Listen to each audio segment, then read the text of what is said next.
एक ऐसा अंतर्राष्ट्रीय ख्याति प्राप्त मानव जो गुरु प्रेरणा से पिछले 20 वर्षों से वानप्रस्थ जीवन जीते हुए 24 घंटे मानवता की सेवा में संलग्न है।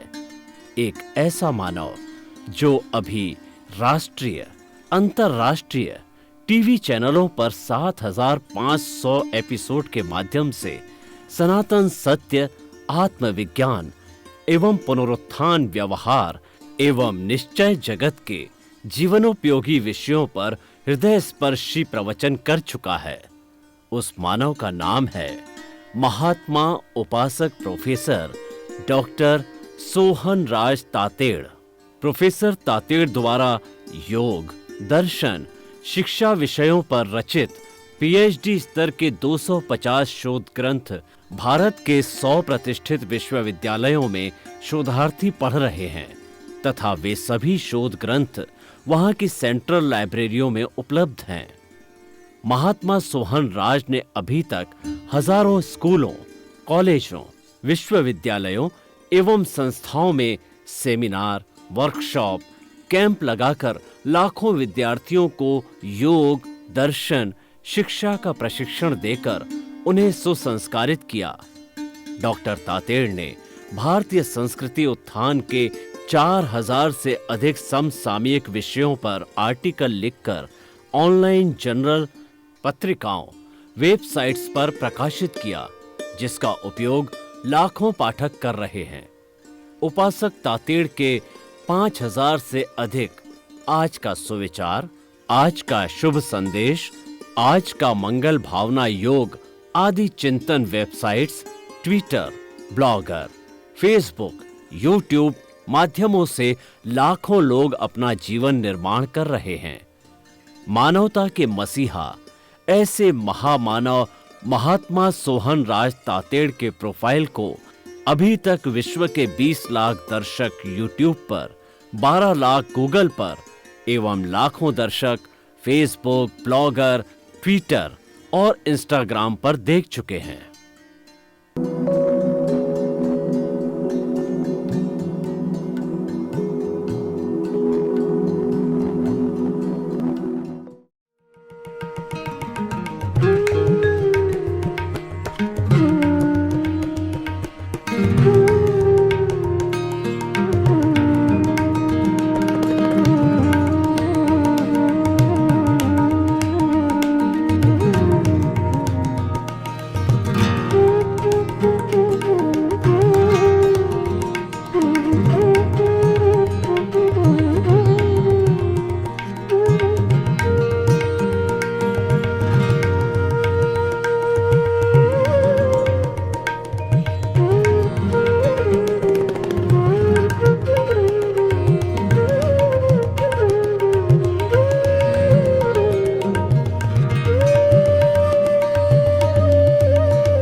सुनिए, देखिए, समझिए सनातन सत्य।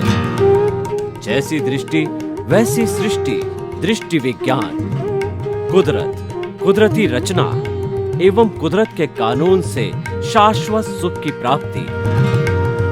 जोधपुर के परम पूज्य महात्मा उपासक प्रोफेसर डॉक्टर सोहन राज तातेड़ के निर्देशन में सनातन सत्य।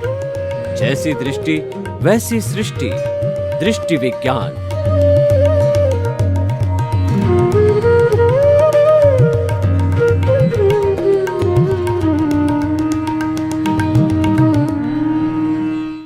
भाई और बहनों, मातृशक्ति को नमन। स्टूडियो में आपका हार्दिक स्वागत है, अभिनंदन है, सत्कार है। आत्मविज्ञान, साइंस ऑफ द सोल कार्यक्रम के अंतर्गत हम आपको सही दृष्टि, सही सोच, राइट विजन, राइट थिंकिंग के तहत आपकी जो विचारधारा गलत दिशा में जा रही है और आप जो गलत चिंतन करते हैं, आप जो गलत सोचते हैं, उसको हम सकारात्मक में बदलते हैं। सकारात्मक बदलने का हमारे पास में क्या उपाय है? वह है दृष्टि विज्ञान। जैसी दृष्टि वैसी सृष्टि। हम आपकी दिशा को बदलते हैं, आपकी दशा बदल जाती है। लिए आपकी जो गलत दृष्टिकोण है उसको हम सही दृष्टिकोण देते हैं और उसके अनुरूप हम प्रतिदिन नए नए एपिसोड्स आपको बताते हैं जो उसको सपोर्ट करते हैं। तो आज का हमारा जो बहुत ही सुंदर एक प्राकृतिक नियम का जो एपिसोड है वो है कारण कार्य का सिद्धांत। Without the reason there is no effect at all. For any activity which is going to happen, there should be some reason behind it. Without the reason, nothing can happen. कारण के बिना कार्य नहीं होता है, यह एक प्राकृतिक नियम है। उदाहरण के तौर पर मैं आपको बताऊं, कोई व्यक्ति बीमार कब पड़ता है, उसका कारण यह होता है कि वह खाने पीने में कोई अशुद्धि कर लेता है या खाने पीने का मिसमैनेजमेंट कर लेता है या जो प्राकृतिक नियम है उसकी अवहेलना करता है कि बराबर नींद का न लेना या वो गलत सोच को रखता है, गलत दवाई ले लेता है, तो वो कारण हो गया। उस कारण के जो है वो कार्य रूप में परिवर्तित होता है। जब वो बीमार होता है तो वो कार्य हो जाता है। उदाहरण के तौर पर देखिए कि जो तालाब की चिकनी मिट्टी होती है वह कारण है, वह उपादान है। उस कारण को साथ लेकर के चौक वगैरह डंडा घुमा करके जो कुम्हार होता है वो सुराही के रूप के अंदर और जो है आपकी मटकी वगैरह जितनी अच्छी अच्छी पानी को ठंडा करने की चीजें वो बना देता है। तो मिट्टी कारण है, घड़ा वह कार्य है। उदाहरण के तौर पर आप देखिए, कोई बच्चा, आजकल कंपटीशन का युग है, तो कंपटीशन के युग के अंदर बच्चा अच्छी तैयारी करता है, तो तैयारी करना वो कारण है और उसके बाद वो मेरिट में आता है, चाहे वो इंजीनियर की हो, चाहे चार्टर्ड अकाउंटेंट की हो, चाहे डॉक्टर की मेरिट हो, उसमें आता है, वो कार्य है।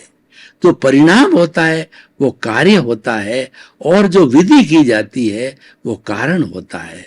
तो भाई और बहनों, ये सब जो है सारा प्राकृतिक नियम से दुनिया संचालित होती है। ये सार्वभौम सत्य है, ये यूनिवर्सल ट्रुथ है, ये सनातन सत्य है और ये कुदरती रचना और कुदरत का कानून है, उसके तहत ये चलता है। उससे हमको प्राप्ति क्या होगी? उससे हमको प्राप्ति होगी शाश्वत सुख की। अगर हम कारण कार्य सिद्धांत को हृदयंगम करते हैं, आत्मसात करते हैं, इस पर विश्वास करते हैं, इस पर श्रद्धा करते हैं, तो हमको क्या मिलेगा? शाश्वत सुख मिलेगा। कैसे मिलेगा हम आपको बताना चाहते हैं। देखिए, आपका उद्देश्य है, यानी आपका कार्य है कि मुझे शाश्वत सुख मिले, तो उसके कारण को ढूंढना पड़ेगा कि शाश्वत सुख कहां पर है। शाश्वत सुख जो है बाहर किसी चीज में नहीं है। दुनिया के जितने भी साधन हैं, मुख्य रूप से रोटी, कपड़ा, मकान, शिक्षा, चिकित्सा, ये जितने जितने साधन हैं, ये सब हमारे साधन है और इसका हम उपयोग करते हैं। ये हमारे लिए बहुत उपयोगी है। उसके बिना किसी भी प्राणी का जो है जीवन नहीं चल सकता। ये सारे कारण हैं और इनको हम लेते हैं तो हमारा कार्य है। ये जो हमको मिलता है, इससे ये टेम्परेरी सुख मिलता है। भोजन, अच्छा भोजन मिला, थोड़ी देर सुख मिला। अच्छा मकान मिला तो हमको जो है 10 साल 20 साल जो है सुख की प्राप्ति होती है और फिर वो चला जाता है, तब हमें दुख की अनुभूति होती है।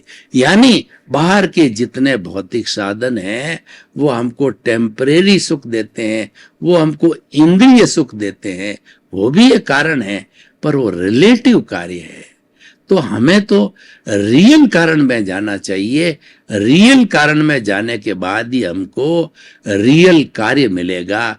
रिलेटिव में जाएंगे तो रिलेटिव हमको कार्य मिलेगा। तो रियल और रिलेटिव का जो सिद्धांत है वो कार्य कारण से जुड़ा हुआ सिद्धांत है। हम शरीर की बात करें तो ये शरीर रिलेटिव है। रियल क्या है, इसके भीतर जो शुद्ध आत्मा परमात्मा विराजमान है वो ही हमें बुला रहा है। उसी से हम हरकत करते हैं, उससे हम खाना पीना उठना बैठना सोना और सारी गतिविधियां मन वचन काया की है उसकी हाजिरी से होती है, उसकी प्रेजेंस से होती है। तो वो मुख्य कारण हो गया, उसकी हाजिरी से ये सारा कार्य हो रहा है, तो वो कार्य हो गया। तो वो हमारा रियल है। तो हमें रियल और रिलेटिव को बहुत समझना है। रियल रिलेटिव को समझते ही कारण कार्य का सिद्धांत जो है हमें तुरंत ही मालूम पड़ जाएगा। अब हम थोड़ा व्यवहार जगत की बात करें कि जिस समाज, मनुष्य एक सामाजिक प्राणी है और वह समाज के बिना नहीं रह सकता, क्योंकि उसको जो है रोटी कपड़ा मकान शिक्षा चिकित्सा बेसिक सुविधाएं चाहिए, वह उसको समाज से मिलती है। कोई भी व्यक्ति हिमालय के अंदर जाकर के और वहां पर वो साधना कर लेगा तो वहां भी जो उसका जीवन है वह सारा जीवन है रिलेटिव जीवन होता है। वह भी किस पर आधारित होता है, एकांगी जीवन। वहां भी नहीं जी सकता, उसको वहां भी कोई रोटी देने वाला चाहिए, कपड़ा देने वाला चाहिए, पानी देने वाला चाहिए, शैया देने वाला चाहिए। तो ये सारी दुनिया सापेक्ष है, रिलेटिव है, और उस रिलेटिव के कारण ये कार्य कारण का सिद्धांत बना है। आप देखिए, एक व्यक्ति बड़ी फैक्ट्री खोलता है और फैक्ट्री खोल के उसमें मास प्रोडक्शन करता है और मास प्रोडक्शन करके सेल करके रेवेन्यू कमाता, प्रॉफिट कमाता है। तो ये फैक्ट्री कारण हो गया और धन की प्राप्ति करना वह कार्य हो गया। अब कोई भी व्यक्ति जो है वह शादी करता है तो शादी होना एक कारण हो गया, और शादी के बाद संतानोत्पत्ति होती है और वह संतान को पैरों पर खड़ा करता है और खड़ा करके और वो अच्छा नाम रोशन करते हैं, वो समाज में भला करते हैं, ये कार्य हो गया। आप किसी भी चीज को उठा के देख लीजिए, आपको कार्य कारण कारण कार्य का सिद्धांत आप उस पर लागू होगा और आपको मान्य करना पड़ेगा। कारण होता है कई बार कार्य में परिवर्तित होता है, कार्य होता है वो कारण में परिवर्तित होता है। उदाहरण के लिए देखिए कि हमारा जो ये जीवन है, उस जीवन के अंदर जो कुछ भी हम पूर्व जन्म के अंदर भाव कर्म करके आए हैं वो भाव कर्म कारण है, और इस जीवन के अंदर वो भाव कर्म करने वाला कोई दूसरा था, शरीर था, और इसको भुगतने वाला ये शरीर है। तो ये कारण के रूप में बदल जाते हैं, ये द्रव्य कर्म में बदल जाते हैं। तो भाव कर्म कारण है, द्रव्य कर्म है वो कार्य है। उस द्रव्य के अनुरूप जो है हमारा जो है वो सारा चलता है। ये जो हमारा उदय है और प्रारब्ध है उसके अनुरूप चलता है। उदय प्रारब्ध है वो कारण कार्य के सिद्धांत के ऊपर चलता है। देखिए कैसे होता है कि जब बच्चा जन्म लेता है, जन्म से ले जा करके मृत्यु तक, जब इस सृष्टि में 84 लाख जीवा योनि के अंदर सारे प्राणी अपने उस हिसाब से वो जन्म लेते हैं, उसके पीछे कारण क्या है? उसके पीछे कारण यह है कि उसने जो है अपना राग द्वेष को अर्जित किया है, उसने कार्मण शरीर को बढ़ाया है। तो वो कार्मण शरीर है वह वापस जब उदय में आएगा, वापस एक्शन में आएगा, तो वो कार्य रूप में परिणित हो गया। तो जो हमारा जो लिंग शरीर है, कॉजल बॉडी है, कार्मण शरीर है, वो कारण है, और हमारा उदय भाव हमारा जीवन है, ये कार्य है। तो मेरी ख्याल से आप कारण और कार्य सिद्धांत को अच्छी तरह से समझ गए हैं। तो अब देखिए, कारण कार्य से जुड़ी हुई मैं एक और बात बताना चाहता हूं कि अच्छे साध्य के लिए अच्छे साधनों की आवश्यकता होती है। उदाहरण के तौर पर जो है, मान लीजिए हम नैतिकता से धन अर्जन करना चाहते हैं, तो धन अर्जन है वो कार्य हो गया, और नैतिकता से जो है करना है वो कारण हो गया। व्यक्ति अनैतिकता से भी पैसा कमा सकता है, लेकिन हमारा वो अशुद्ध साधन है। तो हमें शुद्ध साधन के लिए नैतिकता का कार्य करना, नैतिकता की नौकरी, नैतिकता का ट्रेडिंग नैतिकता की फैक्ट्री, जिसमें मॉरलिटी हो और जिसमें जो हमारे समाज ने जो एथिक्स पैदा किए हैं, नियम बनाए हैं, उसके हम विरुद्ध न जाएं। हम रीजनेबल प्रॉफिट लें, हम रीजनेबल क्वालिटी को मेंटेन करें और लोगों के साथ अच्छा व्यवहार करें। हमारा जो कमिटमेंट है सप्लाई का, उसके अनुरूप उनको सप्लाई करें। तो ये कारण कार्य का सिद्धांत जो है, ये रियल रिलेटिव से जुड़ा हुआ है और ये शुद्ध साध्य के लिए शुद्ध साधनों की आवश्यकता है, ये भी इससे जुड़े हुए हैं। तो ये दोनों सारी चीजें रिलेटिव, ये सारी जो दुनिया है, ये कॉस्मॉस है, ये रिलेटिव है। तो रिलेटिव कैसे हैं कि क्योंकि हम इसमें सामूहिक रूप से निवास करते हैं। 84 लाख जीवा योनियां इसी ब्रह्मांड में ही कुदरती रचना और कुदरत के कानून के तहत जो है वह अपने अपने कर्मों का भोग करती है। कर्मों का भोग करना कार्य है और उन लोगों का जन्म लेना वह कारण है। तो भाई और बहनों, ये बहुत ही सुंदर विषय है। इस सुंदर विषय को हमें अवश्य समझना चाहिए और इसकी गहराई में जाना चाहिए कि मुझे अशांति हो रही है, तो अशांति का होना एक कार्य है। ये अशांति क्यों हुई, इसके कारणों पर जाओ। कारण है वो डायग्नोसिस है। हम किसी डॉक्टर के पास में जाते हैं तो डॉक्टर को हम बीमारी को बताते हैं, तो डॉक्टर हमारी हिस्ट्री पूछता है कि आपका आचार विचार खान पान सब तरह से पूछ करके वो ये जानना चाहता है कि किन कारणों से बीमारी पैदा हुई। ठीक है ना। अभी कोरोना वायरस बहुत फैल रहा है, तो हमारा वर्ल्ड हेल्थ ऑर्गेनाइजेशन और सारे स्वास्थ्य विभाग से जो लोग हैं इसके कारण तक पहुंच गए हैं कि ये वायरस क्यों पैदा हुआ है। तो कारण जब उनको पता पड़ा तो हमारे WHO ने इसको महामारी डिक्लेयर किया।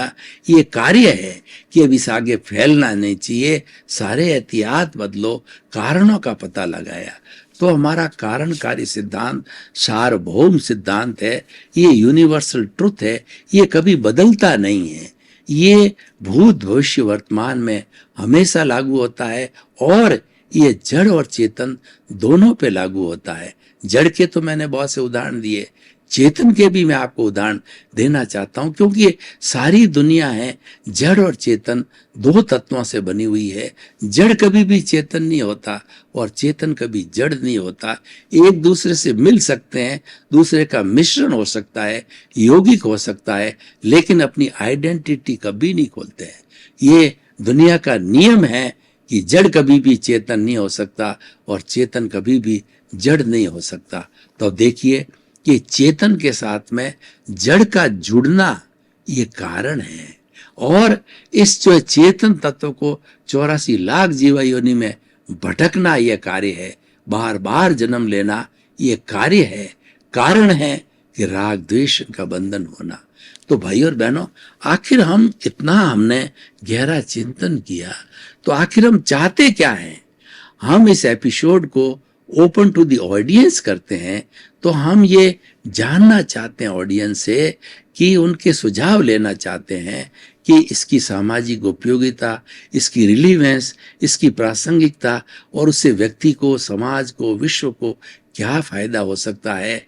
तो बिल्कुल हम कहना चाहेंगे बड़े आत्मविश्वास के साथ में कि व्यक्ति को जो कुछ भी उसके साथ घटित हो रहा है, व्यक्ति को, समाज को, देश को, विश्व को जो कुछ भी वैश्विक समस्याएं घटित हो रही है, राष्ट्रीय समस्याएं घटित हो रही है, सामाजिक समस्याएं घटित हो रही है, व्यक्तिगत समस्याएं घटित हो रही है, पारिवारिक समस्याएं घटित हो रही है, तो उसके कारणों पर जाओ।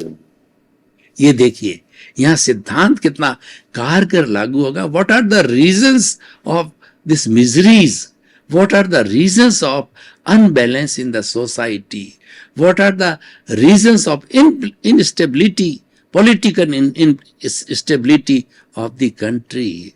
And what is the reason of the bad health of the people in the world? कारण पर जाओ, जब हम कारणों का इन्वेस्टिगेशन करेंगे, तब कारणों के डीप में जाकर की शोध करेंगे कि किन कारणों से ऐसा घटित हो रहा है, हमको सब कारण पता पड़ जाएंगे। तो उन कारणों को रोकेंगे तो कार्य नहीं होगा, कारणों को नहीं रोका तो वो कार्य अपने आप होता रहेगा। तो इसीलिए मूल बात क्या है इस एपिसोड को रखने की, कि हम डायग्नोसिस करना सीखें। हम कोई भी हर समस्या के साथ समाधान जुड़ा हुआ है, समाधान कार्य है और समस्या कारण है। तो उस कारणों पे जाओ कि समस्या के क्या कारण है। हम टेंशन में आ रहे हैं, हम दुखी हो रहे हैं, हमारा जीवन खराब हो रहा है, तो उसके कारण क्या है, उन कारणों की खोज करो और कारण के साथ निवारण करो। जब हम निवारण करेंगे तो हमारा कार्य अच्छा होगा। देखिए कि कारण के साथ कार्य तो घटित होगा ही, लेकिन उन कारणों का शुद्धिकरण करेंगे तो कार्य शुद्ध हो जाएगा। क्योंकि हमने साधन शुद्ध कर दिया तो साध्य भी शुद्ध हो जाएगा। अशुद्ध कारण से अशुद्ध कार्य होगा, शुद्ध कारण से शुद्ध कार्य होगा। और कोई भी कारणों में करेक्शन देना ये हमारा पुरुषार्थ है। अगर कारण कोई आया है, बीमारी होने का कोई कारण आया है, तो अगर हम एहतियात बरतते हैं, उसकी गहराई में जाकर के मेडिकल साइंस का उपयोग करके और अन्य सोर्सेज का उपयोग करके उसका रिसर्च करके उसकी रोकथाम करते हैं, वो हमारा पुरुषार्थ है। तो वो बिगड़ा हुआ कार्य हमें मिलेगा। कार्य तो घटित होगा, क्योंकि कार्य तो हम पीछे से लेकर के आए हैं, वो हमारे हाथ में नहीं है। मनुष्य कर्मों के अधीन जीवन जीता है, लेकिन जीवन जीने के साथ साथ वह जो संतुलन बिठाता है, वो समता की साधना करता है, वह जो है वो कारण का निवारण है, वो सब्लिमेशन है, वह पुरुषार्थ है। तो देखिए भाई और बहनों, हम आपको ये कहना चाहते हैं कि ये कार्य और कारण का सिद्धांत है, ये हर जगह लागू होता है, क्योंकि ये प्राकृतिक नियम है, ये सार्वभौम सत्य है और ये यूनिवर्सल ट्रुथ है, ये सनातन सत्य है। और कारण कार्य के सिद्धांत को लागू करने के लिए कुदरती रचना और कुदरत के कानून को भी मध्यगत रचना होगा, क्योंकि जिस सृष्टि में हम जी रहे हैं उसका नाम कुदरत है और उसकी रचना है। उस रचना के तहत ही जो है हम अपना जीवन यापन करते हैं। ये सृष्टि पंचभूतात्मक है, पृथ्वी जल अग्नि वायु और आकाश, ये 5 बेसिक एलिमेंट कारण हैं। इन 5 बेसिक एलिमेंट से 84 लाख जीवाणु जो उत्पत्ति स्थान है, हर प्राणी जन्म लेता है। मैं आपको एक उदाहरण दूं कि माता का अंडज और पिता का स्पर्म, ये जब इंटरकोर्स होता है, दोनों मिलते हैं, तो दोनों के मिलने के कारण जो है वह एक तीसरी आत्मा, ये दोनों आत्माएं हैं, एक तीसरी आत्मा खड़ी होती है और वह आत्मा जो है भ्रूण कहलाती है। वह भ्रूण जो बड़ा होकर के और वह जो है 9 महीने का होता है तो वो बच्चा बन जाता है। तो देखिए ये जो है कारण हो गया और बच्चे का बनना कार्य हो गया। और बच्चा जब जन्म लेता है तो हम 5 भूतों की बात कर रहे थे कि माँ के गर्भ से ही पृथ्वी जल अग्नि वायु आकाश 5 बेसिक एलिमेंट से ही उनका जीवन का निर्माण हुआ था।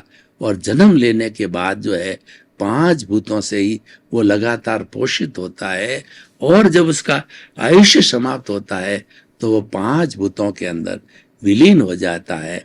पृथ्वी में, जल में, अग्नि में, वायु में और आकाश में 5 भूत हर क्षण भूत भविष्य वर्तमान के अंदर बिना कोई एनर्जी अपनी वेस्ट किए हुए एक ही एनर्जी के अंदर रहते हैं। कभी इसकी एनर्जी वेस्ट नहीं होती है, वो मात्र रूपांतरण करते हैं। ठोस द्रव में बदल जाता है, द्रव गैस में बदल जाती है, गैस वाइब्रेशन से बदल जाता है। और ये परिवर्तन ही ये प्राकृतिक नियम है, ये सृष्टि का नियम है। तो ये जो परिवर्तन होता है ये कारण है और उस कारण से जो है घटित होता है, जैसे ऋतुएं होती है, सूर्य जो है समय पर उगता है, दिन होता है, और सूर्य जो है वो रात को अस्त हो जाता है, चंद्रमा उगता है। ये सारे जो है कारण हैं, और उसका कार्य क्या है कि सूर्य उदय के बाद जो है दिन का होना ये कार्य है, चंद्रमा के उगने के बाद में रात का होना ये कार्य है। तो हम इन दोनों को विभक्त नहीं कर सकते हैं, वो दोनों आपस के अंदर ट्रांसफॉर्मर हो जाते हैं, ये एक दूसरे के पूरक है, एक दूसरे के कॉम्प्लीमेंट्री है, एक सिक्के के पहलू है। इसलिए हमें इस सिद्धांत को हमेशा याद रखना है, और इस सिद्धांत को हम अपने जीवन के अंदर आत्मसात करेंगे तो हमारे जीवन के अंदर संतुलन आएगा। जब संतुलन आता है तो व्यक्ति जो है वह, उसकी दिनचर्या अच्छी हो जाती है, वो अच्छा मानव बन जाता है, अच्छा इंसान बन जाता है। तो हमें वो संतुलन को ध्यान रखना होगा। वह संतुलन कारण कार्य के सिद्धांत से लागू होता है।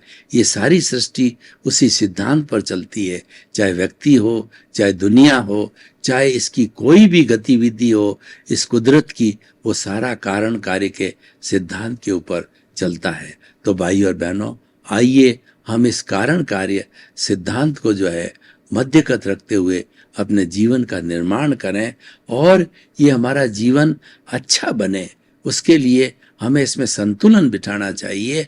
और भाई और बहनों, आपका बहुत बहुत धन्यवाद। आप हमारा आत्मविज्ञान कार्यक्रम बराबर देख रहे हो, हमको फीडबैक मिल रहा है कि आप जो है आत्मविज्ञान कार्यक्रम देख करके दिलचस्पी लेकर के इसको आत्मसात हृदयंगम कर रहे हो, और ये हृदयंगम करने के लायक है, क्योंकि जो जो एपिसोड्स के माध्यम से आपको बताया जाता है वो सारा सार्वभौम सत्य होता है, वो सारा दृष्टि विज्ञान होता है, वो आपकी जैसी दृष्टि वैसी सृष्टि को बदलने का सिद्धांत है। उस तो आपके प्रति मंगल भावना, शुभकामना।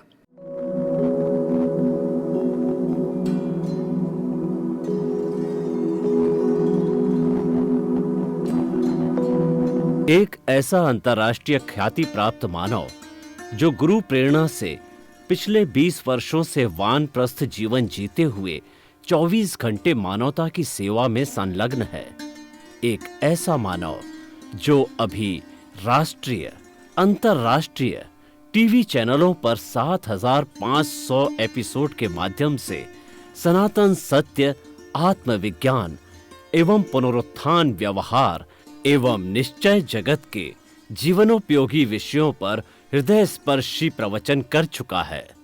उस मानव का नाम है महात्मा उपासक प्रोफेसर डॉक्टर सोहन राज तातेड़। प्रोफेसर तातेड़ द्वारा योग, दर्शन, शिक्षा विषयों पर रचित पीएचडी स्तर के 250 शोध ग्रंथ भारत के 100 प्रतिष्ठित विश्वविद्यालयों में शोधार्थी पढ़ रहे हैं, तथा वे सभी शोध ग्रंथ वहां की सेंट्रल लाइब्रेरियों में उपलब्ध हैं।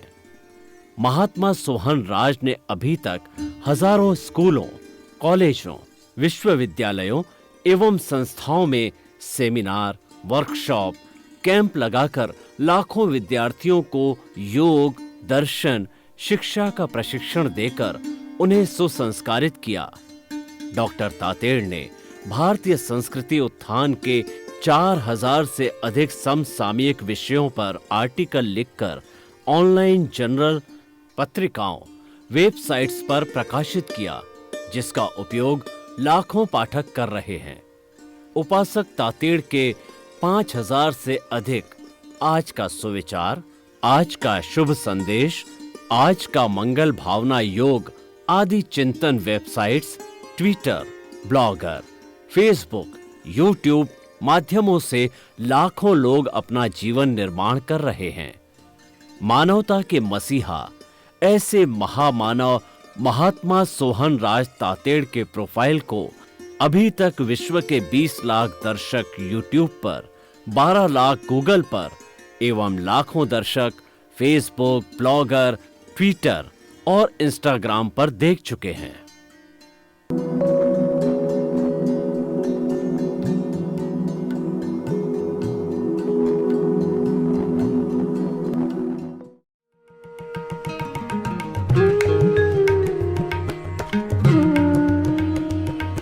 है।